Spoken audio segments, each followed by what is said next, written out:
सत श्री अकाल जी। चैनल पंजाबी देख रहे सारे दर्शकों का मैं शेरी स्वागत करती हाँ। बुलेटिन का आगाज कर लैने हैडलाइंस के नाल। क्यूबेक प्रीमियर ने सेहत प्रणाली दे विच पूरा दिन काम करने वाली नर्सां नूं दित्ती राहत। $12,000 की कीती पेशकश।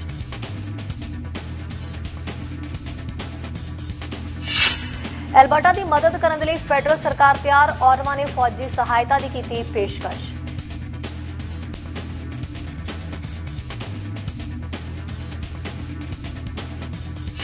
BC दे विच पेड सिक लीव के विकल्प लई वख-वख लोकां दे तजुर्बे कीते सांझे। किरत मंत्री हैरी बैंस ने अक्तूबर तक तजुर्बे सांझे करने की कही गल।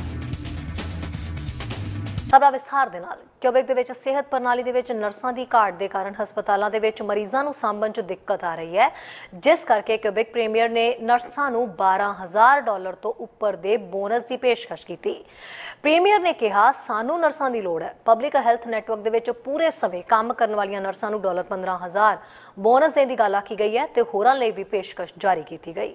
क्यूबेक प्रीमियर ने वीरवार को कहा है कि क्यूबेक उन्होंने नर्सां नूं $12,000 तो उपर दे बोनस की पेशकारी करेगा जो जनतक सेहत प्रणाली दे विच पूरा समा काम करना चाहदियां ने, क्योंकि प्रांत कर्मचारियों की तुरंत घाट नाल जूझ रहा है। फ्रांसवा लेगल्ट ने योजना का पर्दाफाश करते कहा है कि एक असधारण स्थिति के लिए एक्सैप्शनल उपावां की लोड़ होंदी है, जिस दे विच नर्सां लई बेहतर वित्ती प्रोत्साहन शामिल होंदे ने। सानू तुहाडी लोड़ है। लेगल्ट ने कहा है कि क्यूबेक नूं तुहाडी लोड़ है। पब्लिक हैल्थ नैटवर्क दे विच पूरे समय काम कर रही नर्सां नूं $15,000 का बोनस मिलेगा। जिहड़े लोग इस समय पार्ट टाइम समर्था ते काम कर रहे हैं उन्हां नूं $15,000 भी प्राप्त होणगे जे वो पूरे समय के घंटे लैंदे ने। सरकार किसी भी सेवा मुक्त नर्स नूं $12,000 की पेशकारी भी करेगा जो पूरे समय लिए वापस आना चाहती है। प्राइवेट सिस्टम के लिए वापस चले गए लोगों को लियाउण लई कोशिश दे विच क्यूबेक उन्होंने वापसी लई उन्ना ही रकम देवेगा। क्यूबेक उन्होंने नर्सां नूं $18,000 तक की पेशकश करेगा जो कुछ खास खेतरां दे विच पूरे समय के घंटे लैंदे ने जिथे किरत की घाट गंभीर है। लेगल्ट ने कहा है कि असी बॉक्स तो बाहर आके हुण सोचण की कोशिश कर रहे हैं। ये योजना उदों आई है जदों सरकार ने हाल ही दे विच खुलासा किया है कि इस दे विच जनतक सेहत नैटवर्क विच लगभग 4,000 नर्सां की घाट है। एक समस्या है कि जिसनूं लेगल्ट ने मन्निया कि वह नाजुक है। कोविड-19 महामारी द्वारा यह घाट होर भी वधा दी गई है तो सेहत संभाल कर्मचारियों 18 महीनों के लिए संकट की पहली कतार में रखा गया है। हर खेतर दे विच काम करने वालों का कहना है कि नर्सां दे सामने आने वाले कुछ मुद्दे बहुत पुराने समय तो पैदा होंदे ने, जिवें कि जबरदस्ती ओवर टाइम लगाना। जस तो चैनल पंजाबी की रिपोर्ट। उधर जो हालात एल्बर्टा दे विच बने हुए ने इन्हां हालातां चों निकलण दे लई फैडरल सरकार तो मदद मंगी जा रही सी, जिस ते ऑटवा ने हुण एल्बर्टा की मदद करने का भरोसा दिता है। ऑटवा ने फौजी सहायता की पेशकश की है, खास करके इस समय दौरान जदों एल्बर्टा कोविड हालातां दे नाल बुरी तरह नाल जूझ रहा है। मंगलवार नूं म्यूनसिपल मामलों के मंत्री रिक ने ब्लेयर नूं एक पत्र लिखिया जिस दे विच मरीजां दे तबादले ते नाजुक देखभाल स्टाफ की मदद मंगी गई है। उन्हां बेनतियां ते विचार करन दे लई तुरंत मीटिंग करन लई भी कहा है। ब्लेयर ने कहा है कि जिवें कि महामारी दौरान होया है, कैनेडा सरकार कैनेडियनां दा समर्थन करन दे लई तैयार है। वो जिथे भी रहिंदे ने ते जो भी उन्हां दी लोड़ है। मौजूदा समय दे विच महामारी दे शुरू होण तो बाद एल्बर्टा दे विच प्रांत विच सब तो वध इंटेंसिव केयर यूनिट दे मरीज ने जिन्हां दी मदद करन दी लोड़ है। जनतक सुरक्षा ते इमरजेंसी प्रबंधां दे मंत्री बिल ब्लेयर का कहना है कि फैडरल सरकार कोविड-19 विरुद्ध लड़ाई दे विच एल्बर्टा की मदद करने लई तैयार है। वीरवार नूं ट्विटर ते पोस्ट किए गए एक बयान दे विच ब्लेयर ने पुष्टि की है कि मदद लई हाल ही दे विच कीती बेनती तो बाद ऑटवा सूबे की सहायता करेगा। उपलब्ध फैडरल सहायता दे विच CAF मैडिकल स्रोतां की तैनाती या एरो मैडिकल निकासी समर्था समेत बहुत सारियां योगतावां शामिल ने। उन्हां लिखिया कैनेडियन रैड क्रॉस ते होर संघी सेहत मनुखी स्रोत शामिल ने। ऑटवा की सहायता उदों आई जदों एल्बर्टा ने अपने हस्पतालों नूं पूरे सूबे विच कोविड-19 के मामलों विच वाधे कारण सीमावां दे वल तक्या होया पाया है। गर्मियां दे विच सुरक्षा उपावां दे विच ढिल दे बाद चौथी लहर के प्रबंधन नूं लैके एल्बर्टा हफ्तियां तो राष्ट्रीय सुरक्षा दे विच रहा है। कैनेडा दे विच सेहत संभाल दा प्रबंधन एक सूबाई जिम्मेवारी है। महामारी के दौरान ऑटवा ने फंडां दी फंड करके संपर्क ट्रेसिंग टेस्टिंग सहायता ते प्रकोप प्रबंधन वर्गे सहायता की पेशकश करके सूबे का समर्थन किया। मंगलवार नूं म्यूनसिपल मामलों के मंत्री रिक ने ब्लेयर नूं एक पत्र लिखिया जिस दे विच मरीजां दे तबादले ते नाजुक देखभाल स्टाफ की मदद मंगी गई। उन्हां बेनतियां दे विचार करने लई तुरंत मीटिंग करने लई भी कहा गया। ब्लेयर ने कहा है जिवें कि महामारी दौरान होया है, कैनेडा सरकार कैनेडियनां दा समर्थन करने लई तैयार है। वो जिथे भी रहिंदे ने ते जो भी उन्हां दी लोड़ है। मौजूदा समय दे विच महामारी दे शुरू होण तो बाद एल्बर्टा विच प्रांत विच सब तो वध इंटेंसिव केयर यूनिट के मरीज ने। वीरवार नूं एल्बर्टा हैल्थ सर्विसिज ने कहा है कि 310 मरीज ICU दे विच ने। पिछले 7 दिनों में आईसीयू के मरीजों की गिनती के 17% वाधा होया है। सूबा नवे आईसीयू बिस्तरे लिए थां लभना जारी रख रहा है ते 350 खुल चुके हैं। AHS ने पिछले 7 दिनों के 37 वाधू आईसीयू सर्च स्पेस खोले ने, जिस दे नाल समर्था 99% हो गई है। ਇਹ ਉਹਨਾਂ ਵਾਧੂ ਖਾਲੀ ਥਾਵਾਂ ਤੋਂ ਬਿਨਾਂ 179% ਹੋਵੇਗਾ। ਐਲਬਰਟਾ ਨੇ ਬੁੱਧਵਾਰ ਨੂੰ 1336 ਨਵੇਂ ਕੋਵਿਡ-19 ਕੇਸ ਤੇ 20 ਹੋਰ ਮੌਤਾਂ ਦਰਜ ਕੀਤੀਆਂ ਨੇ। ਲਗਭਗ 81% ਯੋਗ ਐਲਬਰਟਨਾ ਨੂੰ ਅੰਸ਼ਕ ਤੌਰ ਤੇ ਟੀਕਾ ਲਗਾਇਆ ਗਿਆ ਹੈ। ਐਲਬਰਟਾ ਦੇਸ਼ ਦੇ ਵਿੱਚ ਸਭ ਤੋਂ ਘੱਟ ਟੀਕਾਕਰਨ ਦਰਾਂ ਦੇ ਵਿੱਚੋਂ ਇੱਕ ਕਾਰਨ ਜੋ ਇਸ ਦੇ ਨਵੀਨਤਮ ਵਾਧੇ ਦੇ ਵਿੱਚ ਯੋਗਦਾਨ ਪਾਉਂਦਾ ਹੈ। 18 ਸਤੰਬਰ ਨੂੰ ਐਲਬਰਟਾ ਦੀਆਂ ਯੂਨੀਅਨਾਂ ਨੇ ਪ੍ਰੀਮੀਅਰ ਜੇਸਨ ਕੈਨੀ ਨੂੰ ਇੱਕ ਸਾਂਝਾ ਪੱਤਰ ਜਾਰੀ ਕੀਤਾ, ਜਿਸ ਵਿੱਚ ਚੇਤਾਵਨੀ ਦਿੱਤੀ ਗਈ ਸੀ ਕਿ ਸਿਹਤ ਸੰਭਾਲ ਪ੍ਰਣਾਲੀ ਸਾਡੀ ਅੱਖਾਂ ਦੇ ਸਾਹਮਣੇ ਖਤਮ ਹੋ ਰਹੀ ਹੈ ਤੇ ਇਸ ਨੂੰ ਭਰਨ ਲਈ ਹੋਰ ਨਰਸਾਂ ਦੀ ਲੋੜ ਹੈ। ਕੈਲਗਰੀ ਯੂਨੀਵਰਸਿਟੀ ਦੇ ਛੂਤ ਦੀ ਬਿਮਾਰੀ ਦੇ ਖੋਜਕਰਤਾ ਨੇ ਕਿਹਾ ਇਸ ਤੋਂ ਇਲਾਵਾ ਐਲਬਰਟਾ ਛੇਤੀ ਹੀ ਆਈਸੀਯੂ ਸਪੇਸ ਤੋਂ ਬਾਹਰ ਹੋ ਜਾਵੇਗਾ। ਉਹਨਾਂ ਕਿਹਾ ਕਿ ਸਾਰੇ ਸੰਕੇਤ ਇਹ ਨੇ ਕਿ ਅਸੀਂ ਸਿਹਤ ਸੰਭਾਲ ਪ੍ਰਣਾਲੀ ਤੇ ਜ਼ੋਰ ਦੇ ਰਹੇ ਹਾਂ। ਸਾਨੂੰ ਜਗ੍ਹਾ ਲੱਭਣ ਦੀ ਲੋੜ ਹੈ ਤੇ ਸੰਭਾਵਤ ਤੌਰ ਤੇ ਕੁਝ ਦਿਨਾਂ ਦੀ ਗੱਲ ਹੈ ਜਦੋਂ ਸਾਨੂੰ ਉਸ ਜਗ੍ਹਾ ਤੇ ਪ੍ਰਾਂਤ ਦੇ ਵਿੱਚੋਂ ਬਾਹਰ ਨਿਕਲਣਾ ਪਵੇਗਾ। ਵਕੀਲ ਔਟਵਾ ਨੂੰ ਇਸ ਮਹਾਮਾਰੀ ਦੀ ਲੜਾਈ ਦੇ ਵਿੱਚ ਪ੍ਰਾਂਤ ਦੀ ਸਹਾਇਤਾ ਕਰਨ ਲਈ ਕਹਿ ਰਹੇ ਨੇ। ਕੈਨੇਡੀਅਨ ਮੈਡੀਕਲ ਐਸੋਸੀਏਸ਼ਨ ਦੇ ਪ੍ਰਧਾਨ ਡਾਕਟਰ ਕੈਥਰੀਨ ਨੇ ਵੀ ਫੈਡਰਲ ਸਰਕਾਰ ਨੂੰ ਮਦਦ ਲਈ ਕਿਹਾ। ਉਹਨਾਂ ਕਿਹਾ ਅਸੀਂ ਸੁਨਾਮੀ ਚੋਂ ਨਿਕਲਣ ਲਈ ਹੱਥ ਪੈਰ ਮਾਰ ਰਹੇ ਹਾਂ। ਸਾਨੂੰ ਯਕੀਨਨ ਵਿਅਕਤੀਆਂ ਦੀ ਲੋੜ ਹੈ, ਖਾਸ ਕਰਕੇ ਹੁਣ ਜਦੋਂ ਨੰਬਰ ਹਰ ਦਿਨ ਵਧਦੇ ਨਜ਼ਰ ਆ ਰਹੇ ਨੇ। ਨਿਊਜ਼ ਡੈਸਕ ਤੋਂ ਚੈਨਲ ਪੰਜਾਬੀ ਦੀ ਰਿਪੋर्ट।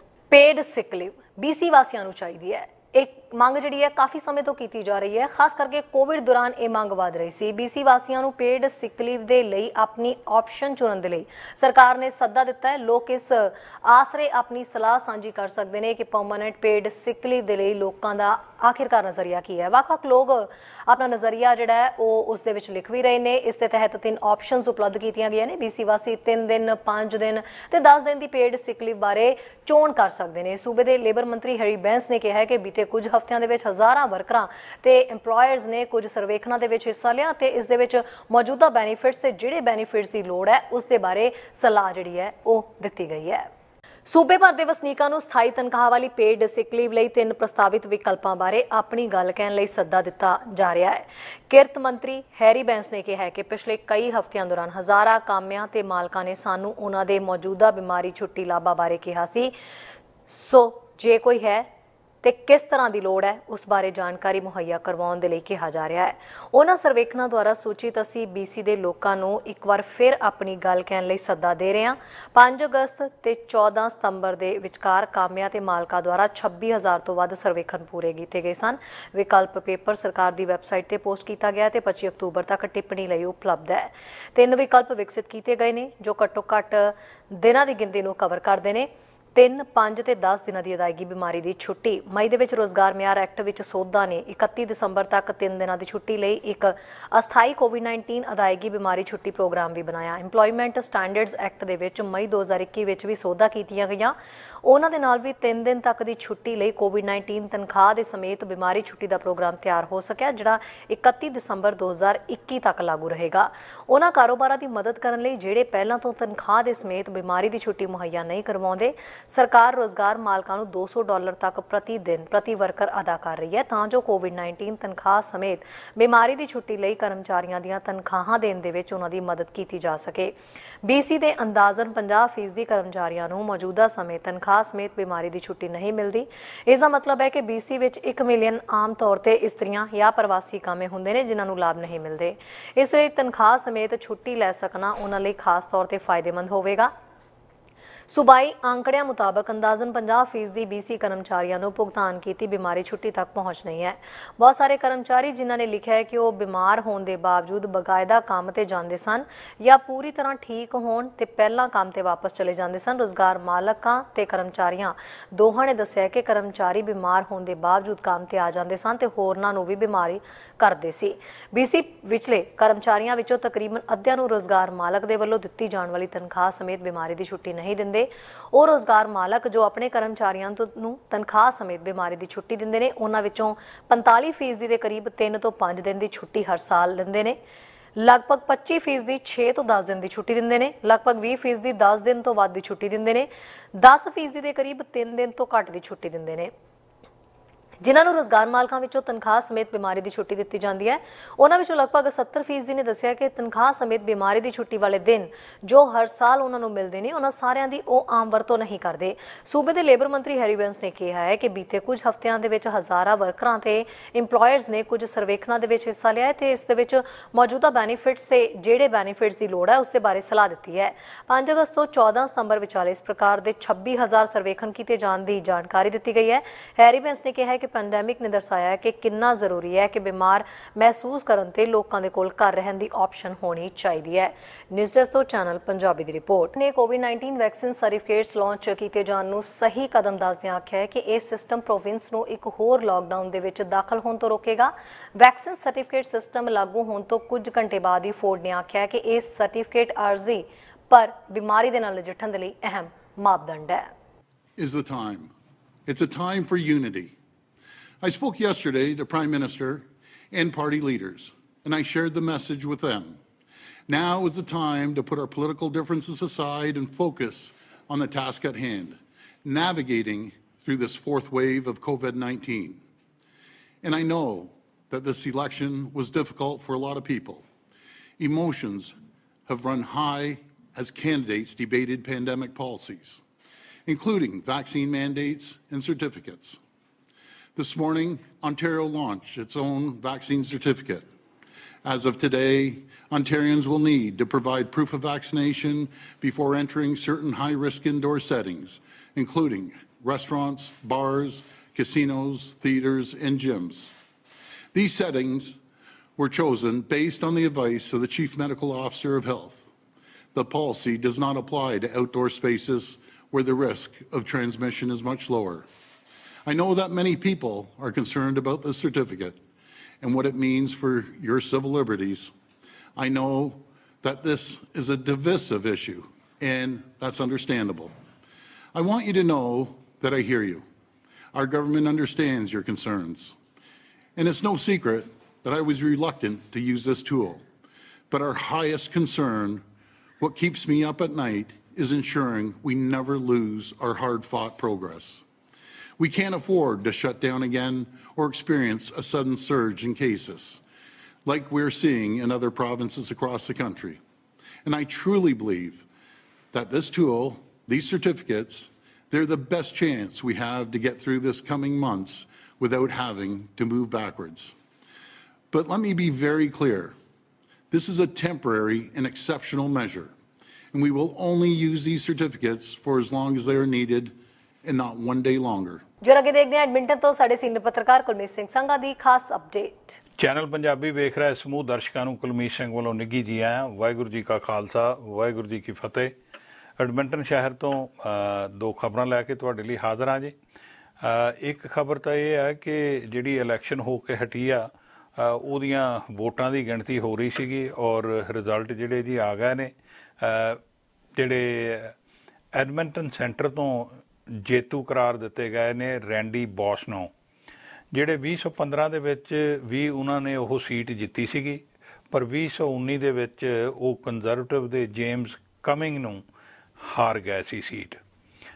ਪਰ ਐਤਕੀ ਉਸ ਸੀਟ ਤੋਂ ਜੀ 3 ਵਿਅਕਤੀ ਜਿਹੜੇ ਆ ਮਤਲਬ ਬਹੁਤ ਹੀ ਯੋਗ ਯਾਨੀ ਕਿ ਕੁਆਲੀਫਾਈਡ ਡੈਡੀਕੇਟਡ ਬੰਦੇ ਸੀ। ਜੇਮਸ ਕਮਿੰਗ ਵੀ, ਰੈਂਡੀ ਬੌਸਨੋ ਔਰ NDP ਦੀ ਜਿਹੜੀ ਉੱਥੋਂ ਕੈਂਡੀਡੇਟ ਸੀ ਉਹ ਵੀ। ਸੋ ਜਿਹੜੀਆਂ ਕਿਉਂਕਿ ਲੋਕਾਂ ਨੇ ਬਹੁਤ ਸਾਰਿਆਂ ਨੇ ਪੈਂਡੈਮਿਕ ਕਰਕੇ ਮੇਲ ਇਨ ਬੈਲਟ ਸੀਗੇ, ਉਹ ਮੰਗਲਵਾਰ ਸਵੇਰ ਤੱਕ ਗਿਣਨੇ ਸ਼ੁਰੂ ਹੋਏ ਆ ਜੀ, ਅਤੇ ਉਹਨਾਂ ਦੇ ਰਿਜ਼ਲਟ ਫਿਰ ਲੇਟ ਆਏ ਔਰ ਰੈਂਡੀ ਬੌਸਨੋ ਹੋਰਾਂ ਨੂੰ ਜਿਹੜਾ ਰਿਜ਼ਲਟ ਸੁਣਨ ਲਈ ਉਹ ਇੰਤਜ਼ਾਰ ਕਰ ਰਿਹਾ ਸੀ ਉਹਨਾਂ ਨੂੰ ਮਿਲ ਗਿਆ। 577 ਵੋਟਾਂ ਦੇ ਨਾਲ ਜੀ ਰੈਂਡੀ ਬੌਸਨੋ ਹੋਰਾਂ ਨੇ ਉਹ ਸੀਟ ਜਿੱਤ ਲਈ ਆ। ਉਹਨਾਂ ਨੂੰ ਖੁਸ਼ੀ ਵੀ ਹੋਈ ਆ ਔਰ ਨਾਲ ਦੀ ਨਾਲ ਉਹ ਕਹਿੰਦੇ ਜੀ ਭਈ ਸਾਨੂੰ ਇੱਥੋਂ ਪ੍ਰੋਗਰੈਸਿਵ ਕੈਂਡੀਡੇਟ ਚਾਹੀਦਾ ਔਰ ਜਿਹੜਾ ਇਹ ਐਡਮਿੰਟੋਨੀਅਨਸ ਨੂੰ ਉੱਥੇ ਰਿਪਰੈਜ਼ੈਂਟ ਕਰ ਸਕੇ। ਔਰ ਉਹਨਾਂ ਨੂੰ ਇਹ ਨਾਲ ਦੀ ਨਾਲ ਇਹ ਗੱਲ ਕਹੀ ਹੈ ਜੀ ਵੀ ਸਾਡੇ ਸਾਹਮਣੇ ਹੁਣ ਜਿਹੜਾ ਕੰਮ ਕਰਨ ਵਾਲਾ ਆ ਉਹ ਬਹੁਤ ਆ। ਉਹਨਾਂ ਨੇ ਆਇਲ ਇੰਡਸਟਰੀ ਵਾਲਿਆਂ ਨੂੰ ਵੀ ਭਰੋਸਾ ਦਿਵਾਇਆ ਵੀ ਭਾਈ ਦੇਖੋ ਅਸੀਂ ਤੁਹਾਡੇ ਲਈ ਹੀ ਕੰਮ ਕਾਰ ਜਿਹੜਾ ਕਰ ਰਹੇ ਹਾਂ। ਇਹ ਜਿਹੜਾ ਉਹਨਾਂ ਦੇ ਮਨਾਂ ਵਿੱਚ ਡਰ ਬਿਠਾਇਆ ਗਿਆ ਨਾ ਵੀ ਤੇਲ ਜਿਹੜਾ ਵੀ ਉਹਨੂੰ ਫੈਡਰਲ ਲਿਬਰਲ ਜਿਹੜੇ ਆ ਉਹ ਇੱਕ ਕਿਸਮ ਦਾ ਬੰਦ ਕਰਨਾ ਚਾਹੁੰਦੇ, ਉਹ ਕਹਿੰਦਾ ਵੀ ਨਹੀਂ, ਦੁਨੀਆ ਦੇ ਵਿੱਚ ਕਹਿੰਦਾ ਜਿਹੜਾ ਸਭ ਤੋਂ ਪਹਿਲਾਂ ਗ੍ਰੀਨ ਆਇਲ ਦਾ ਬੈਰਲ ਨਿਕਲੂ ਨਾ ਉਹਨੂੰ ਭਾਲਦੀ ਆ ਦੁਨੀਆ, ਔਰ ਕਹਿੰਦਾ ਸਾਨੂੰ ਉਹਦੇ 'ਚ ਲੀਡ ਲੈਣੀ ਚਾਹੀਦੀ ਆ। ਅਲਬਰਟਾ ਦੇ ਵਿੱਚ ਬੜੇ ਐਜੂਕੇਟਡ ਲੋਕ ਨੇ, ਉਸ ਪੱਖ ਤੋਂ ਐਕਸਪੀਰੀਅੰਸਡ ਲੋਕ ਨੇ, ਉਸ ਇੰਡਸਟਰੀ ਦੇ ਵਿੱਚ ਮਾਹਰ ਲੋਕ ਬੈਠੇ ਆ। ਔਰ ਉਹ ਕਹਿੰਦਾ ਵੀ ਕਿਉਂਕਿ ਜਿਹੜੀ ਨਾ ਇਹ ਸ਼ਿਫਟ ਹੋ ਰਹੀ ਆ ਆਇਲ ਤੋਂ ਦੂਸਰੇ ਪਾਸੇ ਨੂੰ ਜਾ ਰਿਹਾ, ਔਰ ਲੋਕਾਂ ਨੇ ਇਹ ਹੁਣ ਗੱਲ ਨੂੰ ਰੀਅਲਾਈਜ਼ ਕੀਤਾ, ਔਰ ਨਾਲ ਦੇ ਨਾਲ ਆਇਲ ਕੰਪਨੀਜ਼ ਨੇ ਵੀ ਇਸ ਗੱਲ ਨੂੰ ਰੀਅਲਾਈਜ਼ ਕਰ ਰਿਹਾ। ਔਰ ਉਹਨਾਂ ਦੇ ਜਦੋਂ ਉਹਨਾਂ ਨੂੰ ਇਹ ਪੁੱਛਿਆ ਗਿਆ ਵੀ ਭਾਈ ਤੁਹਾਨੂੰ ਹੁਣ ਕੋਈ ਲਿਬਰਲ ਸਰਕਾਰ ਦੇ ਵਿੱਚ ਮਿਨਿਸਟਰੀ ਮਿਲੇਗੀ, ਤਾਂ ਉਸ ਗੱਲ 'ਤੇ ਉਹਨਾਂ ਨੇ ਕੋਈ ਜ਼ਿਆਦਾ ਐਮਫੈਸਿਸ ਨਹੀਂ ਦਿੱਤਾ। ਔਰ ਜਿਹੜੀ $10 ਪਰ ਡੇ ਕੇਅਰ ਵਾਲੀ ਗੱਲ ਹੈ ਜੀ, ਉਹਦੇ ਵੀ ਉਹਨਾਂ ਨੇ ਜ਼ਿਕਰ ਕੀਤਾ, ਕਿਉਂਕਿ ਅਲਬਰਟਾ ਇੱਕ ਸੂਬਾ ਜਿਹੜਾ ਡੀਲ ਫੈਡਰਲ ਗੌਰਮੈਂਟ ਦੇ ਨਾਲ ਨਹੀਂ ਸੀ ਬਣਾ ਸਕਿਆ।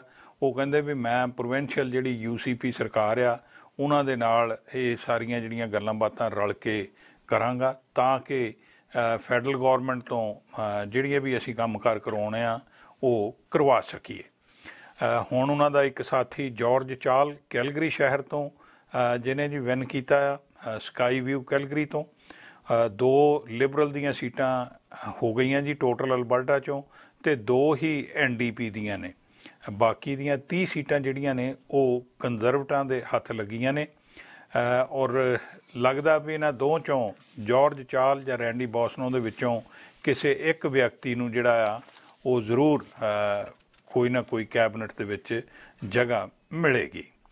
ਔਰ ਦੂਸਰੀ ਇੱਕ ਖਬਰ ਇਹ ਆ ਰਹੀ ਹੈ ਜੀ, ਉਹ ਹੈ ਕਿ ਮੈਕਸ ਬਾਰਨੀਏ ਹੋਰਾਂ ਦਾ ਜਿਹੜਾ ਟਵਿੱਟਰ ਅਕਾਊਂਟ ਹੈ ਨਾ, ਉਹ ਟਵਿੱਟਰ ਕੰਪਨੀ ਨੇ ਕੋਈ 12 ਘੰਟੇ ਲਈ ਬੰਦ ਕਰ ਦਿੱਤਾ, ਯਾਨੀ ਕਿ ਸਸਪੈਂਡ ਕਰ ਦਿੱਤਾ। ਕਾਰਨ ਕੀ ਹੋਇਆ ਜੀ, ਉਹਨਾਂ ਨੇ ਨਾ ਆਪਣੇ ਸਪੋਰਟਰਜ਼ ਨੂੰ ਇੱਦਾਂ ਦੀ ਗੱਲ ਕਹੀ ਵੀ ਤੁਸੀਂ ਇਹ ਜਿਹੜੇ ਜਰਨਲਿਸਟ ਹੈਗੇ ਜਿਹੜੇ ਸਵਾਲ ਪੁੱਛਦੇ ਆ ਇਹਨਾਂ ਨਾਲ ਤੁਸੀਂ ਡਰਟੀ ਪਲੇ ਕਰੋ। ਔਰ ਜਿਹੜੇ ਉਹਨਾਂ ਦੇ ਸਪੋਰਟਰ ਜੀ, ਉਹਨਾਂ ਨੇ ਕਿਹਾ ਜਾ ਰਿਹਾ ਵੀ ਉਹਨਾਂ ਦੇ ਉਹ ਸਪੋਰਟਰਜ਼ ਨੇ ਕੁਝ ਕੁ ਜਿਹੜੇ ਪ੍ਰੈਸ ਰਿਪੋਰਟਰ ਆ ਉਹਨਾਂ ਨੂੰ ਟਾਰਗੇਟ ਕੀਤਾ। ਔਰ CTV ਦੀ ਇੱਕ ਜਿਹੜੀ ਰਿਪੋਰਟਰ ਆ ਉਹਨੂੰ ਤਾਂ ਉਹਨਾਂ ਨੇ ਇੱਥੋਂ ਤੱਕ ਗੱਲਾਂ ਕਹਿ ਦਿੱਤੀਆਂ ਜੀ ਵੀ ਉਹਦੇ ਨਾਲ ਕਿਸੇ ਨਾ ਕਿਸੇ ਨੇ ਬਲਾਤਕਾਰ ਕਰ ਦੇਣਾ ਅਤੇ ਉਹਦਾ ਬਾਅਦ 'ਚ ਉਹਨੂੰ ਮਰਡਰ ਕਰ ਦੇਣਾ। ਇੱਦਾਂ ਦੀਆਂ ਗੱਲਾਂ ਨੂੰ ਜਦੋਂ ਉਹਨੇ ਇਹ ਗੱਲ ਪ੍ਰਚਾਰੀ ਆ, ਉਹਦੇ 'ਤੇ ਫਿਰ ਟਵਿੱਟਰ ਵਾਲਿਆਂ ਨੇ ਉਹਦਾ ਜਿਹੜਾ ਅਕਾਊਂਟ ਹੈ ਜੀ 12 ਘੰਟਿਆਂ ਲਈ ਸਸਪੈਂਡ ਕਰ ਦਿੱਤਾ ਸੀ। ਆਸ ਕਰਦੇ ਹਾਂ ਵੀ ਇੱਥੇ ਇੱਦਾਂ ਦਾ ਮਾਹੌਲ ਜਿਹੜਾ ਜੀ ਉਹ ਨਾ ਹੀ ਬਣੇ ਤੇ ਚੰਗੀ ਗੱਲ ਆ। ਚੈਨਲ ਪੰਜਾਬੀ ਲਈ ਕੁਲਮੀਤ ਸਿੰਘ ਸੰਘਾ, ਐਡਮੰਟਨ। ਜਰਾ ਅਖੀਰ ਦੇ ਵਿੱਚ ਦੇਖਦੇ ਹਾਂ ਸਾਡੇ ਸੀਨੀਅਰ ਪੱਤਰਕਾਰ ਜਸਕਰਨ ਸਹੋਤਾ ਦੀ ਗੱਲ ਅੱਜ ਦੀ। ਅੱਜ ਦੀ ਗੱਲ ਵੈਨਕੂਵਰ ਗ੍ਰੈਨਵਿਲ ਸੀਟ ਬਾਰੇ, ਜਿੱਥੇ ਇਹ ਗੱਲ ਵੈਨਕੂਵਰ ਗ੍ਰੈਨਵਿਲ ਰਾਈਡਿੰਗ ਬਾਰੇ ਆ, ਉੱਥੇ ਕੈਨੇਡਾ ਦੀ ਇਲੈਕਸ਼ਨ ਦੇ ਵਿੱਚ ਜਸਟਿਨ ਟਰੂਡੋ ਬਹੁਮਤ ਕਿਉਂ ਨਹੀਂ ਹਾਸਲ ਕਰ ਸਕੇ, ਉਹਦੇ ਵਿੱਚ ਵੀ ਇੱਥੇ ਬਹੁਤ ਵੱਡਾ ਫੈਕਟਰ ਆ। ਬਹੁਤ ਸਾਰੀਆਂ ਸੀਟਾਂ ਦੇ ਉੱਤੇ ਫਰਕ ਬਹੁਤ ਥੋੜ੍ਹਾ ਆ, ਉਹਨਾਂ ਦੇ ਵਿੱਚੋਂ ਇੱਕ ਸੀਟ ਇਹ ਆ। ਇਹ ਸੀਟ ਦੇ ਉੱਤੋਂ ਇਸ ਵੇਲੇ ਦੀ ਗਿਣਤੀ ਦੇ ਹਿਸਾਬ ਨਾਲ ਅੱਜ ਜਦੋਂ ਅਸੀਂ ਤੁਹਾਡੇ ਨਾਲ ਗੱਲਬਾਤ ਕਰ ਰਹੇ ਹਾਂ ਤਾਂ ਤਲੀਬ ਨੂਰ ਮੁਹੰਮਦ ਲਿਬਰਲ ਪਾਰਟੀ ਦੇ 15,992 ਵੋਟਾਂ ਲੈ ਕੇ ਗਏ ਆ, ਅਤੇ ਅੰਜਲੀ ਅਪੋਦਰਾ ਇਹ 15,734 ਵੋਟਾਂ ਲੈ ਕੇ ਗਏ ਆ, ਅਤੇ ਕਲੀਨ ਸ਼ੇਵ 12,503 ਵੋਟਾਂ, ਇਮਤਿਆਜ਼ ਪੋਪਟ ਗ੍ਰੀਨ ਪਾਰਟੀ ਦੇ 1,364 ਵੋਟਾਂ ਲੈ ਕੇ ਗਏ ਆ। ਲਿਬਰਲ ਪਾਰਟੀ ਤੇ NDP ਦੋਵਾਂ ਦੀਆਂ ਵੋਟਾਂ ਦੇ ਵਿੱਚ ਥੋੜ੍ਹਾ ਜਿਹਾ ਫਰਕ ਹੈ। 15,992 ਲਿਬਰਲ ਪਾਰਟੀ ਦੀਆਂ ਅਤੇ 15,734 ਵੋਟਾਂ ਇਸ ਵੇਲੇ NDP ਦੀਆਂ ਆ। ਇਹ ਸੀਟ ਬਹੁਤ ਮਹੱਤਵਪੂਰਨ ਹੈ। ਗੱਲਬਾਤ ਕੀ ਹੈ ਇਸ ਸੀਟ ਦੇ ਉੱਤੇ? ਇਹ ਸੀਟ ਦੇ ਉੱਤੇ ਰੌਲਾ ਪਿਆ ਸੀ ਕੁਝ ਸਾਲ ਪਹਿਲਾਂ, 2015 ਦਾ ਇਹ ਰੌਲਾ ਪੈਂਦਾ। ਇੱਥੇ ਇੱਕ ਮਿਨਿਸਟਰ ਸੀਗੀ ਲਿਬਰਲ ਸਰਕਾਰ ਦੀ, ਮਿਨਿਸਟਰ ਜੂਡੀ ਵਿਲਸਨ ਨੇ ਇਸ ਲਿਬਰਲ ਪਾਰਟੀ ਤੋਂ ਪਾਸੇ ਹਟ ਗਈ ਸੀ ਜਾਂ ਉਹਨੂੰ ਪਾਸੇ ਕਰ ਦਿੱਤਾ ਗਿਆ ਸੀ। ਉਹ ਪਿਛਲੀ 2015 ਦੇ ਵਿੱਚ ਇੱਥੋਂ ਉਹ ਚੋਣ ਜਿੱਤੀ ਸੀ। 2015 ਤੋਂ ਬਾਅਦ ਉਹਦਾ ਜਸਟਿਨ ਟਰੂਡੋ ਸਰਕਾਰ ਦੇ ਨਾਲ ਰੌਲਾ ਪੈ ਗਿਆ। ਰੌਲਾ ਕਿਸ ਗੱਲਬਾਤ ਤੋਂ ਪਿਆ ਉਹ ਵੀ ਤੁਹਾਡੇ ਨਾਲ ਸਾਂਝੀ ਕਰਦੇ ਹਾਂ। ਉਹਦੇ ਤੋਂ ਬਾਅਦ ਉਹਨੇ ਇਸ ਸੀਟ ਦੇ ਉੱਤੋਂ ਇੰਡੀਪੈਂਡੈਂਟ ਚੋਣ ਲੜੀ ਸੀ ਕਿ ਮੈਂ ਲਿਬਰਲ ਪਾਰਟੀ ਛੱਡਦੀ ਹਾਂ, ਪਰ ਮੈਂ ਆਪ ਇੱਥੋਂ ਵੋਟਾਂ ਦੇ ਵਿੱਚ ਖੜੀ ਹੋਣਾ। ਉਹ ਵੋਟਾਂ ਦੇ ਵਿੱਚ ਖੜੀ ਹੋਈ ਅਤੇ ਜਿੱਤ ਗਈ। ਹੁਣ 19 ਤੋਂ ਬਾਅਦ ਐਤਕੀ ਹੋਈ ਆ 21 'ਚ ਇਲੈਕਸ਼ਨ। 21 ਦੇ ਵਿੱਚ ਇਹ ਲਿਬਰਲ ਦੀ ਮੰਨੀ ਜਾਂਦੀ ਸੀਟ ਦੇ ਉੱਤੋਂ ਇੰਡੀਪੈਂਡੈਂਟ ਜਿਹੜੀ ਕਿ ਪਿਛਲੀ ਵਾਰੀ ਜੂਡੀ ਵਿਲਸਨ ਇੱਥੋਂ ਚੋਣਾਂ ਜਿੱਤੀ ਸੀ, ਉਹਨੇ ਐਤਕੀ ਕਹਿ ਦਿੱਤਾ ਕਿ ਸਿਆਸਤ ਬਹੁਤ ਮਾੜੀ ਆ, ਮੈਂ ਅੱਕ ਗਈ ਹਾਂ, ਮੈਂ ਸਿਆਸਤ ਤੋਂ ਪਾਸੇ ਹਟਦੀ ਹਾਂ ਅਤੇ ਮੈਂ ਇੱਥੋਂ ਵੋਟਾਂ ਦੇ ਵਿੱਚ ਨਹੀਂ ਖੜੀ ਹੋਣਾ। ਅਤੇ ਨਾ ਉਹ ਐਤਕੀ ਖੜੀ ਹੋਈ, ਨਾ ਉਹਨੇ ਚੋਣ ਲੜੀ। ਹੁਣ ਰੌਲਾ ਇਹ ਆ ਕਿ ਲਿਬਰਲ ਪਾਰਟੀ ਦੀ ਸੀਟ ਮੰਨੀ ਜਾਂਦੀ ਸੀ, ਜਦੋਂ ਜੂਡੀ ਵਿਲਸਨ ਇੰਡੀਪੈਂਡੈਂਟ ਖੜੀ ਹੁੰਦੀ ਆ ਉਹ ਜਿੱਤ ਜਾਂਦੀ ਆ। ਹੁਣ ਇਹ ਸੀਟ ਕਿਹਦੇ ਕੋਲ ਜਾਊਗੀ? ਇੱਕ ਰਾਤ ਇਹ ਅਨਾਊਂਸ ਵੀ ਕਰ ਦਿੱਤਾ ਗਿਆ ਸੀ ਕਿ ਲਿਬਰਲ ਕੋਲ ਚਲੀ ਗਈ ਹੈ, ਜਦੋਂ ਕਿ ਸੱਚਾਈ ਇਹ ਨਹੀਂ ਹੈ। ਅਜੇ ਵੀ ਵੋਟਾਂ ਗਿਣੀਆਂ ਜਾ ਰਹੀਆਂ, ਅਜੇ ਵੀ ਜਿਹੜੇ ਤਲੀਬ ਨੂਰ ਮੁਹੰਮਦ ਆ ਉਹ ਅੱਗੇ ਤਾਂ ਹੈਗੇ ਪਰ ਬਹੁਤ ਸਾਰੀਆਂ ਵੋਟਾਂ ਇੱਥੇ ਆਉਣੀਆਂ ਆ। ਅਜੇ ਲੱਗਦਾ ਕਿ ਸੋਮਵਾਰ ਤੱਕ ਇਸ ਗੱਲ ਦਾ ਪਤਾ ਲੱਗੂਗਾ ਕਿ ਕੌਣ ਇਸ ਥਾਂ ਦੇ ਉੱਤੋਂ ਜਿੱਤਦਾ ਆ। ਜਿਹੜੇ ਮੇਲ-ਇਨ ਬੈਲਟਸ ਨੇ 6800 ਦੇ ਕਰੀਬ ਦੱਸੇ ਜਾ ਰਹੇ ਆ, ਜਿਹੜੇ ਸਪੈਸ਼ਲ ਬੈਲਟਸ ਨੇ 6800, ਉਹਨਾਂ ਦੇ ਵਿੱਚੋਂ ਸਿਰਫ 4500 ਗਿਣ ਹੋਇਆ ਹਜੇ। ਸੋ ਇੱਥੇ ਵੱਡਾ ਫਰਕ ਇਸ ਥਾਂ ਦੇ ਉੱਤੋਂ ਪੈ ਸਕਦਾ। ਹੁਣ ਦੂਜੀ ਗੱਲਬਾਤ ਇਹ ਆਉਂਦੀ ਹੈ ਕਿ ਸੀਟ ਇੰਨੀ ਮਹੱਤਵਪੂਰਨ ਕਿਉਂ ਆ, ਤੇ ਇਹਦਾ ਰੌਲਾ ਜਸਟਿਨ ਟਰੂਡੋ ਦੇ ਨਾਲ ਕੀ ਸੀ। 2015 ਤੋਂ ਲੈ ਕੇ ਹੁਣ ਤੱਕ ਜਸਟਿਨ ਟਰੂਡੋ ਦੀ ਪੋਪੂਲੈਰਿਟੀ ਘਟੀ ਆ। ਲਿਬਰਲ ਪਾਰਟੀ ਦਾ ਗ੍ਰਾਫ ਕਿਤੇ ਨਾ ਕਿਤੇ ਥੱਲੇ ਨੂੰ ਆਇਆ। ਉਹ ਥੱਲੇ ਨੂੰ ਆਉਣ ਦੇ ਵਿੱਚ ਬਹੁਤ ਸਾਰੇ ਕਾਰਨ ਨੇ, ਤੇ ਉਹਨਾਂ ਸਾਰੇ ਕਾਰਨਾਂ ਦੇ ਵਿੱਚੋਂ ਇੱਕ ਕਾਰਨ ਵੈਨਕੂਵਰ ਗ੍ਰਿਲਮਿਲ ਦੀ ਇਸ ਸੀਟ ਤੋਂ ਖੜੀ ਜੂਡੀ ਵਿਲਸਨ ਸੀ, ਜਿਹੜੀ ਜਸਟਿਸ ਮਿਨਿਸਟਰ ਤੇ ਅਟਾਰਨੀ ਜਨਰਲ ਰਹੀ ਹੈ। ਜੂਡੀ ਵਿਲਸਨ ਰੇਬੋਲਡ ਬਹੁਤ ਚਰਚਾ ਦੇ ਵਿੱਚ ਨਾ ਰਿਹਾ। ਕਿਹਾ ਇਹ ਗਿਆ ਸੀ ਕਿ ਇੱਕ ਮਾਮਲਾ ਚੱਲਿਆ ਸੀ SNC ਲਾਵਾਲਿਨ ਕੰਪਨੀ ਦਾ ਮਾਮਲਾ। SNC ਲਾਵਾਲਿਨ ਇੱਕ ਕੰਪਨੀ ਆ, ਮੌਂਟਰੀਅਲ ਬੇਸਡ ਕੈਨੇਡੀਅਨ ਕੰਪਨੀ ਆ, ਕੰਸਟਰਕਸ਼ਨ ਕਰਦੀ ਹੈ। ਕਿਹਾ ਗਿਆ ਸੀ ਕਿ ਇਹਦੇ ਉੱਤੇ ਬਹੁਤ ਸਾਰੇ ਇਲਜ਼ਾਮ ਲੱਗੇ ਆ ਇਸ ਕੰਪਨੀ ਦੇ ਉੱਤੇ ਕਿ ਇਹ ਕੰਪਨੀ ਪੈਸੇ ਦੇ ਕੇ ਕੰਮ ਕਰਾਉਂਦੀ ਆ। ਭਾਵ ਜੇ ਕੋਈ ਠੇਕਾ ਲੈਣਾ ਹੁੰਦਾ, ਕੰਟਰੈਕਟ ਲੈਣਾ ਹੁੰਦਾ, ਉਹ ਪੈਸੇ ਦਿੰਦੀ ਆ। ਮਲਟੀਨੈਸ਼ਨਲ ਕੰਪਨੀ ਆ।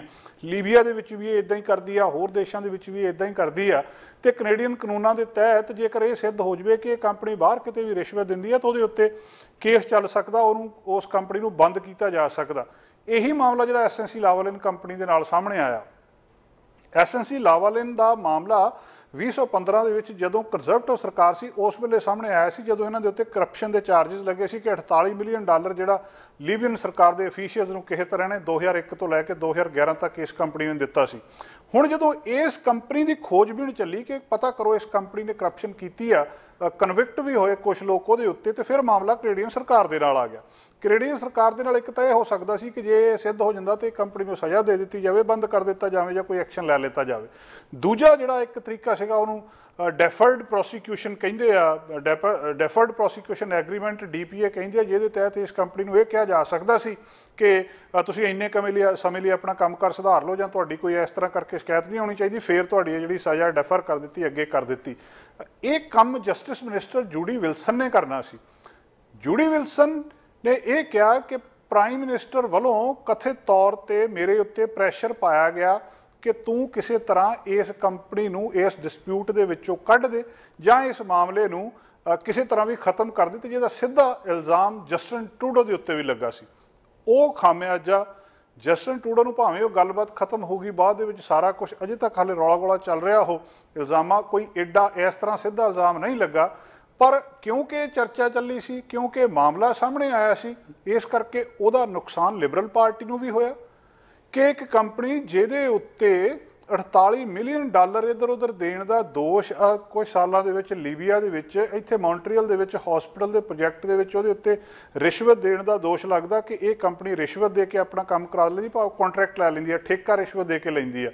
ਉਸ ਕੰਪਨੀ ਦੇ ਹੱਕ ਵਿੱਚ ਪ੍ਰਧਾਨ ਮੰਤਰੀ ਉਸ ਵੇਲੇ ਦੇ ਜਸਟਿਨ ਟਰੂਡੋ ਆਪਣੀ ਮਿਨਿਸਟਰ ਜੂਡੀ ਵਿਲਸਨ ਨੂੰ ਇਹ ਕਹਿ ਰਹੇ ਆ ਕਿ ਤੂੰ ਇਹ ਕਿਸੇ ਤਰ੍ਹਾਂ ਮਾਮਲਾ ਠੀਕ ਠਾਕ ਕਰਦੇ, ਤੇ ਉਹ ਨਾ ਕਰ ਦਿੰਦੀ ਆ। ਅਲਟੀਮੇਟਲੀ ਉਹਦਾ ਡਿਪਾਰਟਮੈਂਟ ਬਦਲ ਦਿੱਤਾ ਜਾਂਦਾ। ਡਿਪਾਰਟਮੈਂਟ ਬਦਲਣ ਤੋਂ ਬਾਅਦ ਉਹ ਛੱਡ ਜਾਂਦੀ ਆ ਪੋਲੀਟਿਕਸ। ਉਹਦੀ ਕਿਤਾਬ ਵੀ ਆਈ ਆ, ਇੰਡੀਅਨ ਇਨ ਪੋਲੀਟਿਕਸ, ਕਿਉਂਕਿ ਮੂਲ ਨਿਵਾਸੀ ਭਾਈਚਾਰੇ ਨਾਲ ਸੰਬੰਧ ਰੱਖਦੀ ਇਹ ਜਿਹੜੀ ਸਾਬਕਾ ਮਿਨਿਸਟਰ ਆ।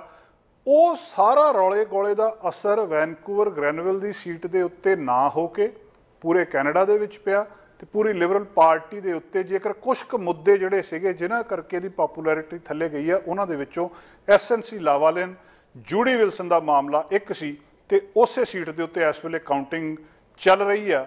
ਜਿਹੜੇ ਸਪੈਸ਼ਲ ਬੈਲਟਸ ਨੇ 6800 ਦੇ ਵਿੱਚੋਂ 4500 ਗਿਣੇ ਜਾ ਰਹੇ ਆ। ਇੱਕ ਵੇਲਾ ਇਹ ਸੀਟ ਦੇ ਉੱਤੇ ਇਹ ਵੀ ਆਇਆ ਸੀ ਕਿ ਇੱਕ ਵੋਟ ਦੇ ਨਾਲ ਲਿਬਰਲ ਪਾਰਟੀ ਅੱਗੇ ਪਿੱਛੇ ਚੱਲ ਰਹੀ ਸੀ। ਅਜੇ ਤੱਕ ਕਾਊਂਟਿੰਗ ਚੱਲ ਰਹੀ ਆ। ਆਉਣ ਵਾਲੇ ਹਫ਼ਤੇ ਦੇ ਵਿੱਚ ਇਹਦਾ ਫੈਸਲਾ ਹੋਊਗਾ ਕਿ ਇਹ ਸੀਟ ਕਿਹੜੇ ਪਾਸੇ ਜਾਂਦੀ ਆ। ਪਰ ਇਸ ਸੀਟ ਦੇ ਉੱਤੇ ਪੂਰੇ ਕੈਨੇਡਾ ਦੀਆਂ, ਇਸ ਰਾਈਡਿੰਗ ਦੇ ਉੱਤੇ ਪੂਰੇ ਕੈਨੇਡਾ ਦੀਆਂ ਨਿਗਾਹਾਂ ਸਨ, ਕਿਉਂਕਿ SNC Lavalin, Jody Wilson, Justin Trudeau, ਇਹਨਾਂ ਸਾਰਿਆਂ ਦਾ ਨਾਂ ਇਸ ਥਾਂ ਦੇ ਉੱਤੇ ਕਿਤੇ ਨਾ ਕਿਤੇ ਇੱਧਰੋਂ ਉੱਧਰੋਂ ਜੁੜਦਾ ਸੀ। ਤੇ ਜੇ ਲਿਬਰਲ ਪਾਰਟੀ ਦਾ ਕੋਈ ਡੈਮੇਜ ਹੋਇਆ ਇਸ ਪਿਛਲੇ ਸਮੇਂ ਦੇ ਵਿੱਚ, ਤਾਂ ਉਸ ਡੈਮੇਜ ਦੇ ਵਿੱਚ SNC ਲਾਵਾਲਿਨ ਮਾਮਲੇ ਦਾ ਰੌਲਾ ਗੋਲਾ ਬਹੁਤ ਅਹਿਮ ਰੋਲ ਅਦਾ ਕਰਦਾ ਸੀ। ਸੋ ਖਬਰਾਂ ਤੇ ਜਾਣਕਾਰੀਆਂ ਦਾ ਸਿਲਸਿਲਾ ਫਿਲਹਾਲ ਇੱਥੇ ਮੁੱਕਦਾ ਹੈ। ਨਵੀਆਂ ਤੇ ਤਾਜ਼ਾ ਖਬਰ ਲੈ ਕੇ ਫਿਰ ਤੋਂ ਹਾਜ਼ਰ ਹੋਵਾਂਗੇ। ਇਜਾਜ਼ਤ ਚਾਹੁੰਦੇ ਹਾਂ। ਧੰਨਵਾਦ। ਸਾਡਾ ਹਰ ਇੱਕ ਪ੍ਰੋਗਰਾਮ ਦੇਖਣ ਤੇ ਸਾਡੇ ਨਾਲ ਜੁੜਨ ਲਈ ਸਬਸਕ੍ਰਾਈਬ ਕਰੋ ਚੈਨਲ ਪੰਜਾਬੀ ਤੇ ਨੋਟੀਫਿਕੇਸ਼ਨ ਲਈ ਬੈਲ ਆਈਕਨ ਵਾਲੇ ਬਟਨ ਤੇ ਕਲਿੱਕ ਕਰੋ।